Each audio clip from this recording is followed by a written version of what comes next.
Bybit Card 又出新卡了，最近新出的格鲁吉亚地区新卡比之前的亚太地区新卡还要好。它不仅支持绑定支付宝、微信、美团、拼多多、京东等国内支付平台，还支持绑定 Apple Pay、Google Pay 等境外支付平台。一张卡直接打通国内国外大部分支付场景，可以算得上是境内境外首选支付优卡。而且最重要的是，这张卡是零门槛开卡，只需要护照就能够开卡，无需地址证明，身份证试了不可以啊，需要补充护照才行。另外，这张卡新用户呢有 10% 的返现，老用户也有 2% 的返现。即使你之前开通了其他地区 Bybit Card 的小伙伴，也可以重新开通。我视频的后半部分会讲如何从其他地区的卡更换成为格鲁吉亚地区的卡。这张卡真的是毫无门槛，建议人手一张。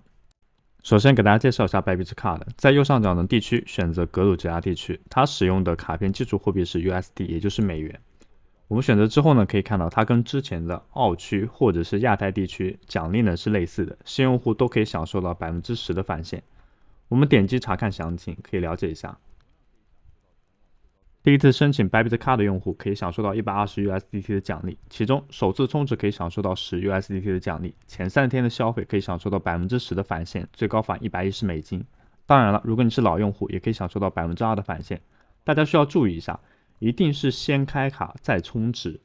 然后才能成为新用户。如果你先充值，就会被定义成为老用户，返现呢就会少一点。开卡之前呢，需要进行注册。如果还尚未注册 Bybit 的用户，可以使用我们视频下方的注册链接。注册的时候呢，务必填写邀请码，可以享受到永续 30% 的手续费返还，还有专属新人福利通道。一定要记得填写，不要忘记，否则在后续的交易过程当中没有办法享受到手续费折扣。另外，上一期的 Token Splash 新用户注册简单入金就有2500 BL 的奖励啊，结合到目前的币价来看 0.013， 也就是说你有300多刀的收益。所以现在还没有去注册的你不要着急，就今天不要去注册，在下一期 Token Splash 进行的时候呢再去注册，这样你可以享受到 Token Splash 的新用户奖励，又可以开卡拿120 U。注册好了以后呢，要完成 KYC。请注意，今天申请的是格鲁吉亚地区的 U 卡，所以在 KYC 的时候呢，务必要使用自己的护照，请保持全局的梯子始终在台湾地区，其他地区很可能会出现不支持的情况。另外提醒一下各位观众来，身份证也是可以进行 KYC 认证的，只是我们今天申请的 Bybit U 卡呢，它是格鲁吉亚地区，它仅支持护照。如果你没有护照的话，可以用身份证去申请哈萨克斯坦地区的那个 Bybit Card， 也是一样的。点击获取卡片，需要更换一下居住国家或者地区，点击地区，把这里地区更换成为格鲁吉亚。如果你之前是用身份证开通 Bybit 账户的话，这里就会提示使用身份证无法在该地区申请卡片，需要切换成护照。那我们需要再次用护照认证一下即可。那如果你护照认证通过，这里就会提示你符合资格，这是一张 Master Card， 然后每笔消费呢可以享受到 10% 的返现。点击立即开始来申请，下一页需要填写额外的信息，比如用途、受雇状态、收入类型和年收入，然后呢再填写格鲁吉亚的具体地址。这个比较简单，我们可以直接让 AI 帮我们生成一个。填写之后，我们点击确认，因为地址格式的问题 Bybit 给了我们推荐一个新的地址，我们直接使用它推荐的就可以了。最后的环节呢，是需要绑定你的手机号和邮箱，我们使用中国大陆的手机号测试了一下，也能够正常解码。如果你有海外的手机号也可以填写，随后等待申请审核就可以了。如何查看自己审核是否通过，或者是我们 Bybit Card 有没有体现在账户当中啊？这里呢，我们点击一下金融，选择 Card。如果你审核通过的话，你的 card 就会显示在这里，然后这是你的什么详情信息等等。Base 2% 的返现，因为我之前已经注册过，所以我是老用户，所以只有 2% 的返现。如果新用的话有 10% 的返现，不过呢要在此之后完成充值。充值的话就点击一下 Deposit。它这里一共有2种充值的方式，一种是已有加密货币，一种是没有加密货币。没有加密货币的话，可以使用到港元来买币啊，支持 Visa、Mastercard 和 JCB， 或者是 P2P 交易，这2种方式都可以。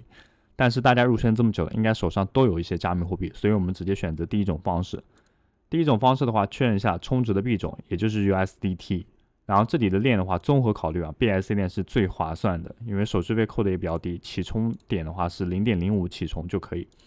然后这是我们充值的地址啊，地址的话就是我们 Bybit 接受 USDT 的地址。然后可以使用我们的 OKX 钱包啊来进行转账，或者是等等你任何有加密货币的地方都可以进行转账。记住一定要确认充值的币种，然后以及链是否正确，不然的话你充值的那条记录很可能会让你就是没有办法找到你的 USDT 啊。你充值的金额一定要在100USDT 以上啊，要为资金账户充值100USDT 以上，就是你比如说充101就好了，然后就可以获得10USDT 的空投，不然的话你就没有办法得到这个10USDT 的空投了。充值好了之后呢，就可以进行消费了。那如何绑定到我们支付宝、微信或者是其他的地方呢？也很简单啊，选择到管理我们的卡片，然后呢，这里就会有卡号，对应的 CVC 和 CVV 的安全码也有。你只需要将当前的卡添加在你的支付宝或者是微信的银行卡当中就可以，它是直接可以进行使用的。另外值得注意的是，如果你申请了 Bybit Card 的话，那么它仅可以作为日常消费的选择，比如说我们大家吃吃饭、喝喝奶茶，或者是充充话费，那这些是没有关系的。但涉及到大额的资金支出的话，尽量不要选择 Bybit Card，因为它超出限额之后的手续费还是会收的，还是比较贵的。那同时呢，它是外汇嘛，所以遵循人民币对美元的汇率。那依据到目前的$1可以兑换6.8来看的话，那大家再综合去考虑是不是选择 Bybit Card 会更划算。再来讲一下怎么把它添加至我们的 Apple Pay 或者是 Google Pay。在我的 Bybit Card 页面，这里使用手机端操作会更为合适啊，网页端没有办法进行操作的。然后点击到我的卡片，选择添加到我们的 Apple 账户。然后这里呢，因为我有谷歌验证码，所以我先验证一下。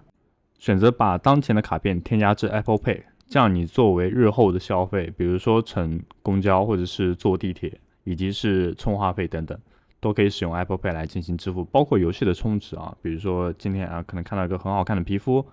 充个88块钱，然后试试水，这些也是没问题的，就点击一下继续就好了。然后我们再来跟大家说一下，如果你先前就已经有了 Bybit Card， 你是申请了哈萨克斯坦的地区，但我今天想更改成为就是我们刚刚说的格鲁吉亚地区，那要怎么去进行申请呢？因为在已经有卡的状态下，我们需要点击下管理卡片，然后选择更多，将当前的卡片呢进行终止，就是我们不要这张卡片了。不要这张卡片之后呢，这张卡就相当于永久注销了嘛。然后我们再重新申请一张 Bybit Card， 那具体的流程的话，就是我们刚刚给大家所展示的。另外，怎么看自己每笔就是消费有没有返现啊？在这里点击一下 View Rewards， 就是查看你自己的获得。在这里呢，就会有个共计的奖励，然后你只要有消费的话，它都会体现在这里，并且是自动返现的。如果你购了新手期，现在是作为老用户的话，想要提高自己的返现比例的话，它是有具体的规则的，其实就是让你多消费了。比如说你在5月15日之前啊，这个只是因为我开卡的时间是这个时候啊，每个人应该日期是不一样的。它是累计消费达到3600，然后呢，它这里就会享受到4%的返现，每月最高返$150。但是你知道了，因为消费这么多钱的话，也不是一笔小数目。总体来说 Bybit Card 还是非常香的。第一，它背靠全球前3大加密货币交易所，卡片本身可靠性是有保障的。然后呢，它就是新人福利非常高，首月默认10%的新人福利。除了绑定支付宝、微信、美团、拼多多、京东等境内支付场景，还支持绑定 Apple Pay、Google Pay， 还支持大部分在线支付场景，如电商、旅行、订阅、日常服务，就比如说奈飞、亚马逊等等。那还有更多场景的话，需要等待大家的发掘。那今天的视频就到这里结束，感谢大家的观看。